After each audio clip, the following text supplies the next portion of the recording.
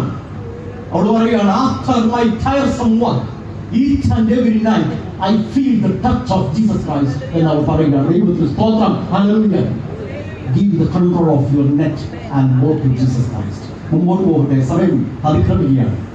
മൂന്നാമത് ഞാൻ ഈ ആദ്യം പറഞ്ഞ 2 വാക്കുകളും 2 പോയിന്റുകളും മറന്നാൽ നമ്മൾ സാധാരണ പറയും മറക്കേണ്ടത് മറന്നോ. ഞാൻ മൂന്നാമത് പറയുന്ന പോയിന്റ് നിങ്ങൾ മറക്കരുത് കേട്ടോ. He knows where the best catch is waiting.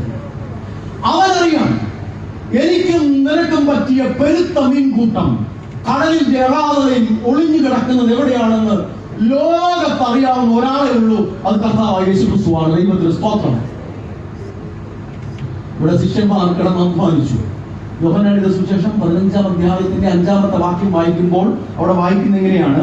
നിങ്ങൾക്ക് എന്നെ കൂടാതെ ഒന്നും ചെയ്യുവാൻ കഴിയില്ല. അവർ തിരിച്ചറിയും. Jesus was not with dum. പക്ഷെ അവർ അധ്വാനിച്ചു. യേശു പറഞ്ഞ പോലെ അല്പം ഒന്ന് മാറ്റി എറിഞ്ഞു. നിങ്ങൾ വായിക്കുന്ന എങ്ങനെയാണ്? 153 വലിയ മീനുകൾ. വലിയ മീനുകൾ എന്ന് പറഞ്ഞാൽ ഇംഗ്ലീഷ് ട്രാൻസ്ലേഷൻ ഫിഷസ് എന്നുള്ള വാക്കാണ്. ഫിഷിന്റെ പൂർവ്വ സാധാരണ ഉപയോഗിക്കാറില്ല. ഞാൻ നേരത്തെ പറഞ്ഞ റെയ്മണ്ടി ബ്രൗൺ പറയുന്നത് പലതരത്തിലുള്ള മത്സ്യ സമ്പത്തുകൾ അവർക്ക് ലഭിച്ചു. ഒരു മീനല്ല, നമ്മൾ പല ചാള, മത്തി, അയില, ചൂര എന്നൊക്കെ പറയുന്ന പോലെ വലിയ മീനുകൾ അവരുടെ വലയിലേക്ക് കുടുങ്ങുവാൻ കാരണം. എന്നിട്ട് അവർ നോക്കുമ്പോൾ യേശു ക്രിസ്തു ചെയ്യുന്ന പ്രധാനപ്പെട്ട 3 കാര്യങ്ങളുണ്ട്. അതുകൊണ്ട് പറഞ്ഞ് ഞാൻ പ്രസംഗം അവസാനിപ്പിക്കാം. യേശു ക്രിസ്തു ചെയ്യുന്നതാണ് നിങ്ങൾ ശ്രദ്ധിച്ചോണം. 1, അവൻ അപ്പം ഉണ്ടാക്കി വെച്ചിരിക്കുന്നു. ഫുഡ്. രാത്രി മുഴുവൻ കിടന്ന് അധ്വാനിച്ച ആളുകൾക്ക് വേണ്ടത് എന്താണ്? ഭക്ഷണമാണ്. അവൻ അപ്പം ഉണ്ടാക്കി കടൽക്കരയിൽ കാത്തിരിക്കുകയാണ്. പ്രിയപ്പെട്ടവരെ, നിങ്ങൾ കേട്ടോണം. ഞാൻ അല്പം ഒരു കടുത്ത 2 വാക്ക് ഉപയോഗിക്കുകയാണ്. This is the feminine imagery of Jesus Christ. യേശു ക്രിസ്തുവിന്റെ അമ്മത്വമാണ് നിങ്ങൾ തിബിരിയാസ് കടൽക്കരയിൽ കാണുന്നത്.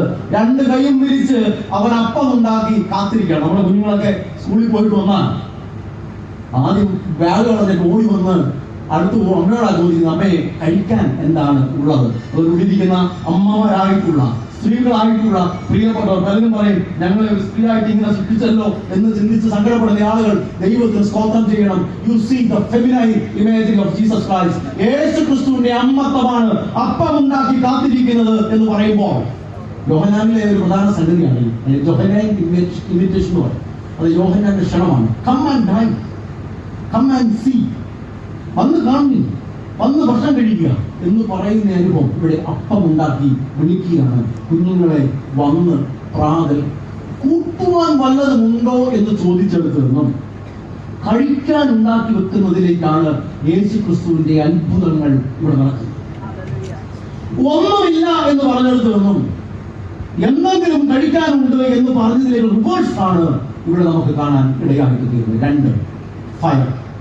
രാത്രി കിടന്ന് അഭിമാനിച്ചവന് എന്താ വേണ്ടത്? തീയാണ്, ചൂടാണ്. What our children miss in our houses. ഈ ചൂടില്ല, ഈ വാർന്നില്ല, സഭയോടുള്ള ബന്ധം ഈ ചൂട് നഷ്ടപ്പെടുകയാണ്. യേശു ക്രിസ്തു പറയുകയാണ്, ഈ തീ അനുഭവിക്കുവാൻ ചൂട് അനുഭവിച്ച് തണുപ്പ് മാറ്റം വരാൻ പറയുന്നു. 3, ഫെലോഷിപ്പ്, കൂട്ടായ്മ ബന്ധത്തിലേക്ക് യേശു ക്രിസ്തു വിളിക്കുക. എക്സ്പ്ലെയിൻ ചെയ്യാൻ സമയമില്ലാത്തതുകൊണ്ട് മുമ്പോട്ട് പോവുകയാണ്. എന്തെങ്കിലും നിങ്ങൾ എവിടെയെങ്കിലും വിളിക്കുമ്പോൾ എല്ലാം എക്സ്പ്ലെയിൻ ചെയ്യുന്നത് മാത്രം പറയാം. ഇതിന് മറ്റൊരു വശം കൂടെ ഉണ്ട്. അത് അതിൻ്റെ എസ്കറ്റോളജിയാണ്. എസ്കറ്റോളജി എന്ന യുഗാന്ത്യം. ഇവിടെ തിബരിയാസ് കടൽക്കരയിൽ 2 കൈയും വിരിച്ച് യേശു ക്രിസ്തു കാത്തിരിപ്പുണ്ട് എന്ന് പറയുമ്പോൾ ഭൂമിയിലെ നമ്മുടെ എല്ലാ അധ്വാനങ്ങളും അല്ലലുകളും കഴിഞ്ഞ് ഈ ലോകം വിട്ടുപോകുമ്പോൾ നമുക്ക് വേണ്ടി രണ്ട് കൈയും വിരിച്ചുകൊണ്ട് അവൻ ആ തീരത്ത് കാത്തിരിപ്പുണ്ടെന്നുള്ളതാണ് എസ്കറ്റോളജി.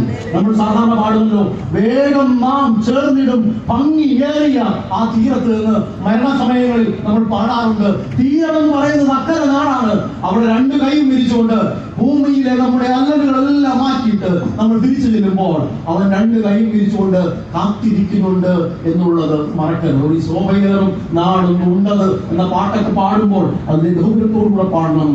താതൻ വാസം നമുക്കൊരുക്കി നിൽക്കുന്നുണ്ടക്കരെ കാത്തവോ, വേഗം നാം ചേർന്ന് ഭംഗിയേറിയ ആ തീരത്ത്. പ്രിയപ്പെട്ടവരെ, അല്ലലുകളുണ്ട്, പരാജയങ്ങളുണ്ട്, സങ്കടങ്ങളുണ്ട്, പ്രതിസന്ധികളുണ്ട്. ഇതെല്ലാം അവസാനിപ്പിച്ച് തിരിച്ചെല്ലുമ്പോൾ അവൻ രണ്ട് കൈയും വിരിച്ചുകൊണ്ട് കാത്തിരിക്കുന്നു എന്ന പ്രതീക്ഷയാണ് എനിക്കും നിങ്ങൾക്കും ഈ ഭൂമിയിൽ ജീവിക്കുവാൻ കരുത്ത് നൽകുന്നത്. ഞാൻ പ്രശ്നം അവസാനിപ്പിക്കാം. How they got to the unexpected. അപ്രതീക്ഷിതമായത് എങ്ങനെയാണ് കിട്ടിയത്? 3 കാര്യങ്ങളാണ് ഞാൻ പറഞ്ഞത്. ഒന്ന്, കുറവ്, ശൂന്യത എന്ന് പറയുന്നത് ലജ്ജാകരമായ നാണക്കേടുണ്ടാക്കുന്ന വസ്തുവായി അവർ കണ്ടില്ല. Emptiness is not a shame, but it is an alternative and an answer. 2, they gave the control of their net and bought in Jesus Christ. 3, മറക്കരുത്. കാരണം ഇന്ന് നമ്മുടെ പോക്കറ്റ് അടിച്ച് നമ്മുടെ കാശ് അടിച്ചുകൊണ്ട് പോകാൻ നമ്മളെ കുറിച്ച് എല്ലാം അറിയാം എന്ന് പറഞ്ഞ് നടക്കുന്ന സ്പിരിച്വൽ ബിസിനസ് നടത്തുന്ന ആളുകൾ നമ്മുടെ ചുറ്റുപാടുകളുണ്ട്, ആത്മീയ വ്യാപാരികൾ. അതിനെ മധ്യമാണ് ഞാൻ പറയുന്നത്, അവനറിയാം എനിക്കും നിങ്ങൾക്കും പറ്റിയ പെരുപ്പമേ കൂട്ടണം. ഭൂമിയിൽ, കടലിൽ എവിടെയാണ് ഒളിഞ്ഞു കിടക്കുന്നതെന്ന് ലോകത്തറിയാവുന്ന ആള് കർത്താവായ യേശു ക്രിസ്തു. നിങ്ങൾക്കറിയാമോ ആദിമസഭയുടെ പ്രതീക്ഷ എന്തായിരുന്നു?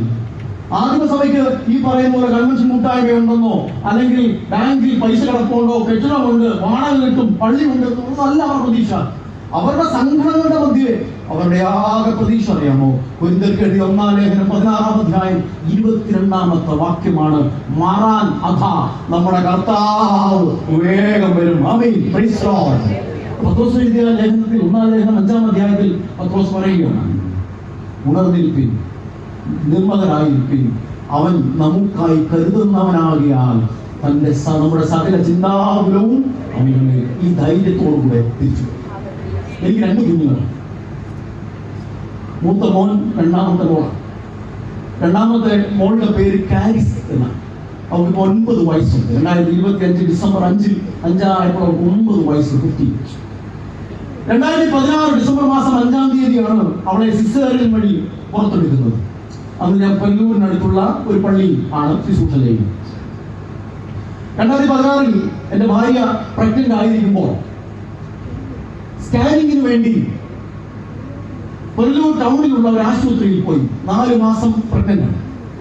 അവിടെ ചെന്ന് അവിടെ ഒരു ഗൈനോക്കോളജിസ്റ്റ് ആയിട്ട് ഉള്ള ഒരു ഡോക്ടർ, ക്രിസ്ത്യാനിയായ ഒരു ഡോക്ടറിനെ കണ്ടു. അവർ സ്കാനിങ് കഴിഞ്ഞിട്ട് എന്നോട് പറഞ്ഞു, ഫാദറെ, കൊച്ചുകുട്ടിയുടെ ഫീറ്റസിന്റെ വളർച്ചയൊക്കെ ഓക്കെയാണ്, പക്ഷേ ഒരു ചെറിയ പ്രശ്നമാണ്. ഞാൻ ഡോക്ടർ എന്താണ്? അപ്പോൾ പറഞ്ഞു, കുഞ്ഞിന്റെ ഫീമർ ബോണിന്റെ വളർച്ചയ്ക്ക് 4 ആഴ്ചയുടെ കുറവുണ്ട് എന്നാണ്. നമുക്ക് ഫീമർ ബോൺ എന്താണോ, ഫിമറൽ എന്താണോ എന്ന് നമുക്കറിയില്ല. കാരണം ഞങ്ങൾ രണ്ടുപേരും സയൻസ് പഠിച്ചവരല്ല. അപ്പോൾ ഞങ്ങൾ എന്താണ് ഈ പ്രശ്നം? അപ്പോൾ പറഞ്ഞു, അതെ, 4 മാസം വളർച്ചയുള്ള ഫീറ്റസിന്റെ ഫിമറൽ, അതായത് കാലിന്റെ നീളം വരുന്ന എല്ലാം ഫീമർ ബോൺ, അത് അതുപോലെ വളർച്ചയിൽ വരണം. പക്ഷെ ഇതിനൊരു ഗ്യാപ്പുണ്ട്.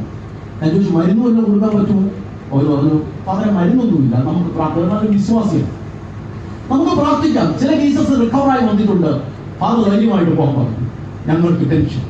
അപ്പൊ എന്തായാലും ഈ സ്മാർട്ട് ഫോൺ ഇല്ല, ഇന്റർനെറ്റ് ഉള്ള വീട്ടിൽ ലാപ്ടോപ്പിലാണ് ഇന്റർനെറ്റ് നോക്കുന്നത്. അവിടെ 15 മിനിറ്റ് ഡ്രൈവ് ചെയ്താൽ മതി. ഞാൻ വളരെ പെട്ടെന്ന് വീട്ടിൽ ചെന്നു, പാസ്റ്റ് ചെന്നു. ഇന്റർനെറ്റിൽ ഗൂഗിളിൽ നിന്ന് ഞാൻ നോക്കി, what is femur bone, what is femur length. അപ്പൊ കുറെ കാര്യങ്ങൾ ഇങ്ങനെ വന്നു. അത് ചാറ്റ് GPT ഒന്നുമില്ല, ഗൂഗിളാണ് നമ്മുടെ സഹായം. അതിനകത്ത് എഴുതി 4 ആഴ്ച എന്നുള്ളത് 6 ആഴ്ച ഗ്യാപ്പിൽ ഉള്ള കുഞ്ഞാണെങ്കിൽ ഞങ്ങൾക്കുണ്ടാകാൻ പോകുന്ന കൊച്ച് ഡ്വാർഫിസം ബാധിച്ച, കുള്ളു ബാധിച്ച ഒരു കൊച്ചു കുഞ്ഞായിരിക്കും ഞങ്ങളുടെ കുഞ്ഞ്. അപ്പൊ ഞാൻ കുറെ റിവ്യൂ ഒക്കെ നോക്കി. അപ്പൊ ചിലവരൊക്കെ എഴുതിയിട്ടുണ്ട്, ഗ്യാപ്പ് കൂടിയിട്ടുണ്ട്, ഗ്യാപ്പ് കുറഞ്ഞിട്ടുണ്ട്, റിക്കവർ ആയിട്ടുണ്ട്, അവസാന മാസങ്ങളിലാണ് വളർച്ച. ഇവിടെ മെഡിക്കൽ ഫീൽഡിൽ ബന്ധപ്പെട്ട ആളുകൾ ഉണ്ടെങ്കിൽ നിങ്ങൾക്കറിയാം, ഞങ്ങൾക്ക് സങ്കടം. ഞങ്ങൾ ആരോടും പറഞ്ഞില്ല. ഞാൻ എൻ്റെ സഹോദരി നേഴ്സായതുകൊണ്ട് അവളോട് പറഞ്ഞു, എൻ്റെ ഭാര്യയുടെ വീട്ടിൽ പറഞ്ഞില്ല, എൻ്റെ വീട്ടിൽ പറഞ്ഞു, ഞങ്ങളുടെ പള്ളിയിൽ ഒരു മനുഷ്യനോടും പറഞ്ഞില്ല. അങ്ങനെ ഒരു അച്ഛന്റെ മനസ്സിന്റെ പ്രതിസന്ധി, ഒരു വേദന, സങ്കടം പള്ളിയിൽ ആരോടെങ്കിലും തുറന്നു പറയാൻ പറ്റുമെന്ന് എനിക്ക് അറിയത്തില്ല. പറഞ്ഞിട്ട് തിരിച്ചു വന്ന് പാസ്റ്റേജ് വരുന്നതിന് മുമ്പ് അത് ഏഷ്യനെറ്റ് ന്യൂസിലോ ഫ്ലാഷ് ന്യൂസിലോ മനോരമ ന്യൂസിലോ ഫ്ലാഷ് ന്യൂസിലോ എടുത്ത് കാണിക്കും. ഇവിടുത്തെ കാര്യം എനിക്ക് അറിയത്തില്ല, ഞങ്ങൾ അവിടുത്തെ കാര്യമാണ്. അപ്പോൾ ഞാൻ ആരോടും പറഞ്ഞില്ല, പ്രാർത്ഥിച്ചു. എൻ്റെ ഭാര്യ കുറെ കൂടെ സങ്കടത്തോടെ പ്രാർത്ഥിച്ചു. 6 മാസം സ്കാനിങ്ങിന് ചെന്നു. അവർ സ്കാനിങ് നോക്കിയിട്ട് പറഞ്ഞു, അച്ഛൻ ഇതിനകത്ത് വലിയ മാറ്റമില്ല, അതുകൊണ്ട് ഇനി ഒരു അഡ്വാൻസ് വിഷൻ വഴി സ്കാൻ ചെയ്യണം. അത് വിടില്ല, അത് പുറത്തേ ഉള്ളൂ, എഴുതുന്നു അവിടെ പോകണം. 8ാം മാസത്തെ സ്കാനിങ്ങിന് ഞങ്ങൾ പോകുകയാണ്. 8ാം മാസം സ്കാനിങ്ങിന് പോകുന്ന സമയത്ത് അതിന്റെ തലേന്ന് രാത്രിയും വളരെ സങ്കടമാണ്. അപ്പോഴാണ് ഈ കൊട്ടാരയുടെ കൺവെൻഷന് വാക്ക് കൊടുക്കേണ്ട സമയം. അപ്പൊ എന്റെ മനസ്സിൽ ദൈവം തമ്പുരാൻ ഒരു വരി നൽകി, യേശു അല്ലാതെ പാരിൽ ആശ്രയം വേറെ ആരുമില്ല, സ്നേഹമോടെ എന്നെ ചേർത്തണയ്ക്കുവാൻ വേറെ ആരുമില്ല. എന്റെ സ്റ്റാൻസ് എങ്ങനെയാണ്? നാളെ എന്നുള്ള ഭാരമേറുമ്പോൾ നയനങ്ങൾ നിറയുന്ന നേരം. 2021 മാറാമൽ നിങ്ങളൊരു പാട്ട് പാടി, റോവുകൾ നിറയുമെന്ന് പറഞ്ഞ പാട്ട്. അത് ഇതുപോലെ മറ്റൊരു കുറിച്ചാണ്, സമയമില്ലാത്തതുകൊണ്ട് ഞാൻ വിളിക്കുന്നു. ഞാൻ 2 വരെ ഞാൻ എഴുതിയോ, നാളെ എന്റെ ഭാരം എന്ന് പറയുന്നത് ഞാൻ സ്കാനിങ്ങിന് പോവുകയാണ്. എന്റെ ഭാര്യയും അവിടെ ചെന്നു സ്കാനിങ് നടത്തി. അവരെന്നോട് പറഞ്ഞു, അച്ഛാ ഗ്യാപ്പ് കൂടിയിട്ടില്ല എന്നുള്ളത് പോസിറ്റീവ് സൈൻ. നമുക്ക് ഇന്ന ദിവസം സിസേറിയൻ ചെയ്യാം, ഇനിയിപ്പൊന്നും നോക്കാനില്ല, ദൈവം തമ്പുരാൻ പ്രവർത്തിക്കട്ടെ എന്ന് പറഞ്ഞു. അങ്ങനെ 2016 ഡിസംബർ മാസം 5-ാം തീയതി ഉച്ച കഴിഞ്ഞപ്പോൾ എൻ്റെ ഭാര്യയെ സിസേറിയൻ. കുഞ്ഞിനെ പുറത്തെടുത്ത് നേഴ്സ് എൻ്റെ കയ്യിൽ ഒരു വെള്ള തുണിയിൽ പൊതിഞ്ഞിട്ട് എൻ്റെ കയ്യിൽ കൊണ്ടുവന്നു. ഞാൻ ആദ്യം എൻ്റെ പെങ്ങളെ വിളിക്കുന്നത്. അവൾ പറഞ്ഞു, അച്ചാച്ചൻ കുഞ്ഞിന് കയ്യും കാലും ഉണ്ടോ എന്ന് നോക്കിക്കോളാൻ പറഞ്ഞു. ഞാൻ നോക്കിയപ്പോൾ കൈയും കാലും ഒക്കെ ഉണ്ട്. അപ്പൊ ഞങ്ങളുടെ പള്ളിക്കാരെല്ലാം ഉണ്ടോ, പള്ളിക്കാരെല്ലാം ഇങ്ങോട്ട് വന്ന് ഇടിച്ച് കയറി നോക്കിയിട്ടു, ഇത് അച്ഛൻ്റെ മൂക്കാണ്, അച്ഛമ്മയുടെ ചെവിയാണ്, അച്ഛൻ്റെ അമ്മയുടെ മുടിയാണ്. എന്റെ മനസ്സിലെ ടെൻഷൻ എന്താണ്? എന്റെ കുഞ്ഞിന്റെ കയ്യിലെ കാലിലെ വളർച്ചയാണ് എന്റെ ടെൻഷൻ. അവർ ഒരു പീഡിയാട്രീഷ്യനെ കാണിക്കണം. ഉടനെ കൊണ്ട് പീഡിയാട്രീഷ്യനെ കാണിച്ചു. അയാൾ പറഞ്ഞു, 2 വയസ്സ് കഴിയാതെ ഫീമർ ബോണിന്റെ ലെന്ത് എക്സ്ട്രാ ചെയ്യാൻ പറ്റത്തില്ല. ഇപ്പൊ കുഴപ്പമൊന്നും അച്ഛൻ പോകാൻ പറഞ്ഞു. ഞങ്ങൾ അവർക്ക് പേരിട്ടു കാരിസ്. കാരിസ് എന്ന് പറഞ്ഞാൽ ദൈവകൃപ എന്നാണ് അർത്ഥം, കൃപ എന്നാണ് അർത്ഥം, ഗ്രേസ് എന്നാണ് അർത്ഥം. അവൾ വളർന്നു. 1 വയസ്സൊക്കെ കഴിഞ്ഞപ്പോൾ അവൾ ഈ ജനലിൽ ചവിട്ടി പിടിച്ച് ഇങ്ങനെ കയറാൻ വളരെ ആക്റ്റീവായി തുടങ്ങി. അവളുടെ കാൽ ആക്റ്റീവാണ്. 2 വയസ്സ് കഴിഞ്ഞപ്പോൾ ഞാൻ തിരുവനന്തപുരത്തെ SP4 ആശുപത്രിയിൽ ഒരു ഫേമസ് ഓർത്തോ ഉണ്ട്, ചെറിയാൻ തോമസ് എന്നാണ് അയാളുടെ പേര്. കേരളത്തിൽ ഫേമസ് ആണ്. ഞാൻ പണ്ടവിടെ പ്രാക്ടിക്കൽ ചെയ്തതാണ്. ഞാൻ ആ മനുഷ്യന്റെ വീട്ടിൽ പോയി കുഞ്ഞിനെ കാണിച്ചു. അയാൾ പറഞ്ഞു, അടുത്തുള്ളൊരു സെന്ററിൽ പോയി എക്സ്റേ എടുക്കാൻ. എക്സ്റേ എടുത്തിട്ട് ചോദിച്ചപ്പോൾ പുള്ളി എക്സ്റേ കസാലിരിക്കണം. അന്ന് തന്നെ പുള്ളിക്ക് 70 വയസ്സിൽ കൂടുതലുണ്ട്. എഴുന്നേറ്റ് നിന്ന് എൻ്റെ ചുമലിൽ തട്ടിക്കൊണ്ട് പറഞ്ഞു, അച്ഛൻ ഷീസ് പെർഫെക്റ്റ്ലി ഓൾറൈറ്റ്. 2 വയസ്സുകാരിക്ക് വേണ്ട മുഴുവൻ വളർച്ചയും അവളുടെ ഫീമർ ബോണിലുണ്ട്. She notes no treatment, needs no treatment. അച്ഛൻ ധൈര്യമായിട്ട് തിരിച്ചു പോകാൻ പറഞ്ഞു. അവൾ വളർന്നു. കുറച്ച് കാലങ്ങൾക്ക് മുമ്പ് ഞാൻ കോട്ടയത്താണല്ലോ, അവൾ 5ാം ക്ലാസ്സിലാണ്, 4ാം ക്ലാസ്. അവൾ എന്നെ വിളിച്ചു പറഞ്ഞു, അപ്പൊ എനിക്ക് കരാട്ട പഠിക്കാൻ പോകണം എന്ന്. ഞാൻ വെച്ച് കുഞ്ഞല്ലേ, അവിടെ കാലൊക്കെ ആക്റ്റീവ് ആകട്ടെ എന്ന് പറഞ്ഞ് പൈസ കൊടുത്തു കരാട്ട പഠിപ്പിക്കാൻ പറ്റും. കുറച്ച് ദിവസം കഴിഞ്ഞപ്പോൾ എൻ്റെ ഭാര്യ എന്നെ വീഡിയോ കോളിൽ വിളിച്ചിട്ട് പറഞ്ഞു, മോളെ കരാട്ട പഠിപ്പിക്കാൻ വിട്ടതിന്റെ ഗുണം കാണണമെങ്കിൽ വീഡിയോയിൽ നോക്കോളാൻ പറഞ്ഞു. അവള് കരാട്ട പഠിച്ചിട്ട് വന്നിട്ട് കട്ടിലേക്ക് കിടന്ന് എന്റെ മോന്റെ മേളിൽ കയറി കാലുകൊണ്ട് ലോക്ക് ചെയ്തു എന്നാണ് അവൾ പറയുന്നത്. അപ്പൊ ഈ ലോക്ക് ചെയ്യാൻ സാറ് പഠിപ്പിച്ചു, അൺലോക്ക് ചെയ്യാൻ അടുത്ത വെള്ളിയാഴ്ച പഠിപ്പിച്ചു. അടിക്കാൻ അവൻ തമന്ന് കിടക്കുകയാണ്. അമ്മ വേണ്ടി ഇവിടെ കാല് കൂട്ടി വെച്ച് കൂട്ടി വെച്ചിരിക്കുകയാണ്. ഇവർക്ക് അടിക്കാൻ അറിയത്തില്ല. അവസാനം ഭാര്യ എങ്ങനെ കണ്ട് കാല് അടിച്ച് റെഡിയാക്കി എടുത്തു. അതോടെ പരിപാടി നിർത്തി. ഇപ്പൊ കരോട്ട പഠിക്കില്ല, അവർക്ക് മതിയായി. ഇത് പറയുന്നത് നമുക്ക് ഇഷ്ടമല്ല. അവിടെ ഉണ്ടെങ്കിൽ ഞാൻ ഇത് പറയത്തില്ല. ഇപ്പൊ രാത്രി ഞാൻ വീട്ടിൽ പോകുന്ന ദിവസമാണെങ്കിൽ അവിടെ ചോദിക്കും, പപ്പ എന്റെ കാര്യം പറഞ്ഞോ ചോദിക്കും. കാരണം ഭാഗത്തോണ്ടും നിങ്ങൾ എന്തെങ്കിലും അവിടെ കണ്ട ഒരു കാരണവശാലും ഇത് പറഞ്ഞു പറയാം. 3 എക്സ്ട്രാ തരും.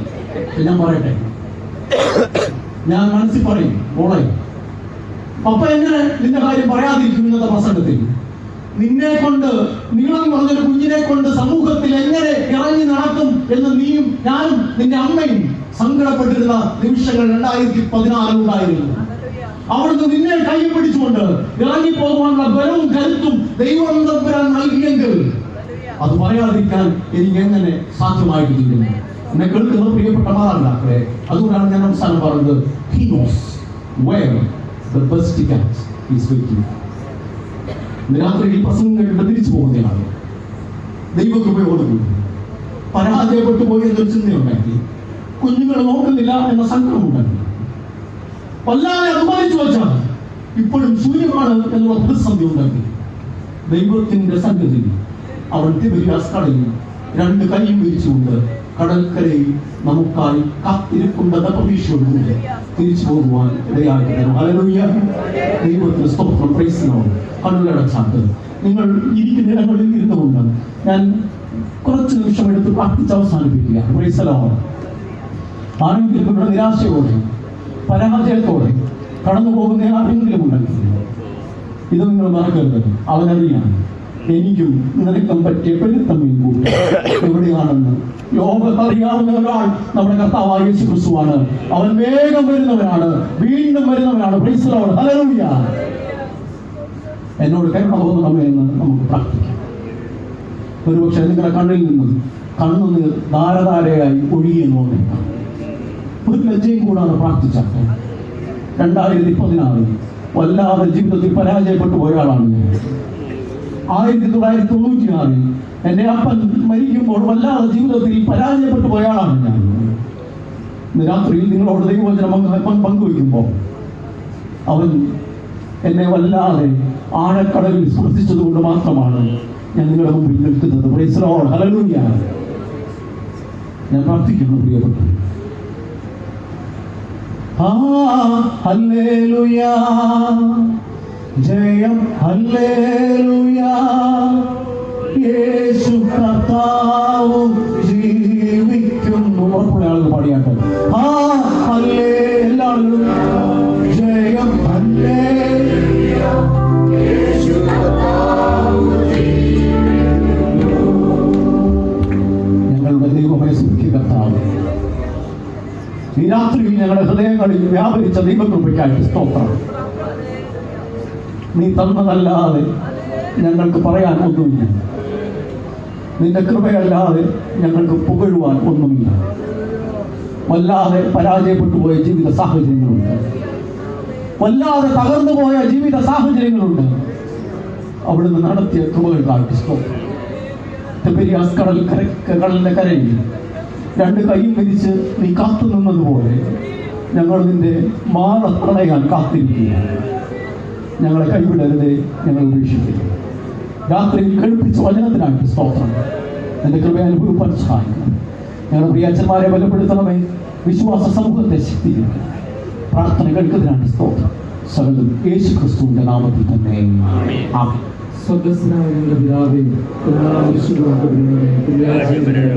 ഇത് സുഖത്തെ പോലെ പുണ്യമാണമേ. ഞങ്ങൾക്ക് ആവശ്യമില്ലാതെ ഇടക്കാരോടെയും ക്ഷമിക്കുന്നു. ദോഷങ്ങളോട് ക്ഷമിക്കണം. ഞങ്ങളെ പരീക്ഷയിൽ പ്രവേശിപ്പിക്കണം.